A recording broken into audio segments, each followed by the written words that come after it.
Nagulat ang lalaki ng matuklasan na ang asawang nakuha niya sa kasal kahapon ay ang magandang presidente pala ng kumpanya niya na hindi pa niya nakikita. Sino ang nagbigay sa iyo ng lakas ng loob para galawin ang tao ko? Noong isang araw lang, pumunta ang lalaki sa kasal ng kanyang minamahal. Gusto niya lang agawin ang nobya. Pero nagkamali siya ng pinasukang reception hall. Ang kasal na nagaganap ay sa maganda niyang boss. Sakto sa bahagi ng panunumpa. Hindi inaasahang dumating ang minamahal ng nobyo para agawin ito. Nang makitang aalis na ang nobyo, hinawakan siya ng nobya sa braso. Binalaan siya na ito ay kasunduan ng dalawang pamilya. Kung maglalakas loob siyang ipahiya siya sa harap ng mga bisita, hinding-hindi niya ito palalampasin. Pero ayaw ng nobyo na maging kasangkapan sa kasunduan. Hinawakan niya ang kamay ng tunay na mahal at umalis sa kasal. Naiwan ng nobya na nahihiya sa entablado. Ang dalawang pamilya na sana ay magsasama ay nagsimula ng mag-away. Agad na nagkagulo sa kasal.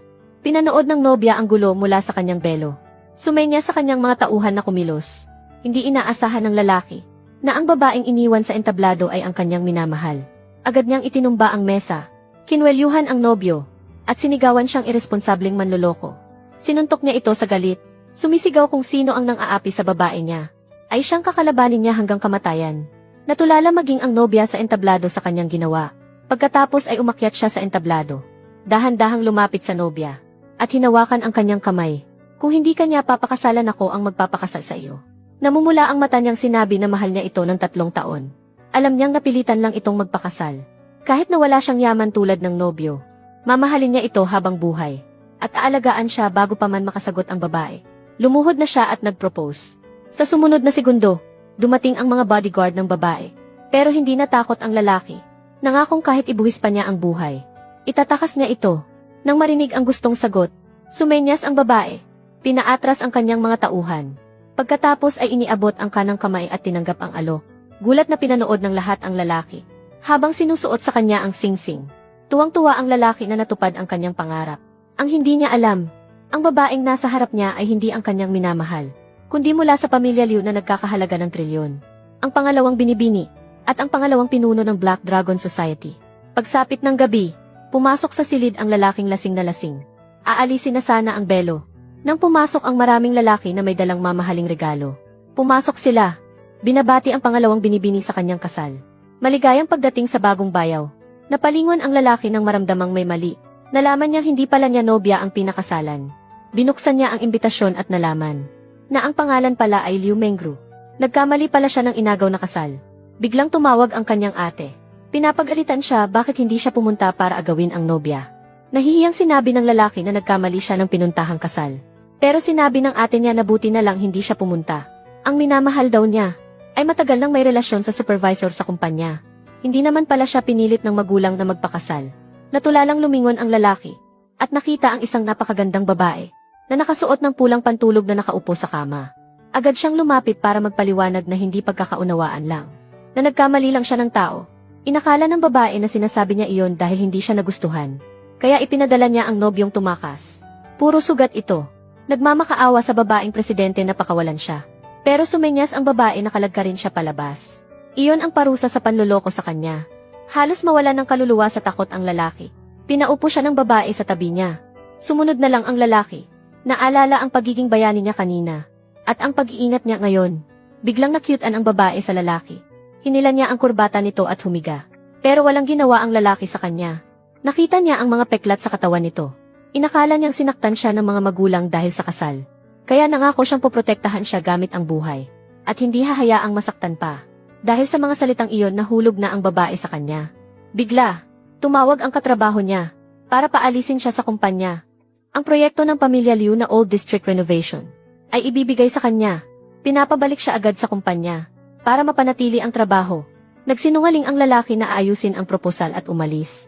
Kaalis niya lang nang pumasok ang sekretarya ng babaeng presidente. Ibinigay sa kanya ang impormasyong nahanap. Doon nalaman ng babaeng presidente na kahit galing sa probinsya ang lalaki, nakapasa siya sa King Bay University at nagtatrabaho sa isang maliit na kumpanya. Nang malaman na may nagpapahirap sa kanya, agad niyang pinabayawt sa sekretarya ang kumpanya. Hindi niya hahayaang mapahiya ang kanyang lalaki. Kinaumagahan, nagmamadaling pumunta sa kumpanya ang lalaki. Hindi sinasadyang nakita ang isang matandang lalaking nagtaitsay na natumba. Walang tumulong sa mga taong nakapaligid. Walang alinlangan siyang pinasan ang matanda sa ospital. Hinintay niyang magising bago pumunta sa kumpanya. Ang hindi niya alam, ang niligtas niyang matanda ay ang lolo ng babaeng presidente. Ang pinuno ng Liu Group. Nang makita ang naiwang workgi ng lalaki, agad siyang nagdesisyon na ibigay sa lalaki ang pinakamahalagang proyekto ng kumpanya. Itigil mo na ang pakikipag-usap sa mga kung sino-sino. Nakahanap na ako ng tamang partner. Samantala, may welcome party sa kumpanya para sa bagong presidente. Dahil ilang oras na late ang lalaki, kinakaltasan siya ng team leader ng perfect attendance bonus. Niyakap pa ng supervisor ang ex-girlfriend ng lalaki para mang-asar. Nang malaman na niloko siya ng nobya ng 3 taon, nanginginig sa galit ang lalaki. Sinisi siya sa paglalaro sa damdamin niya. Nagbubulungan ang lahat ng tao.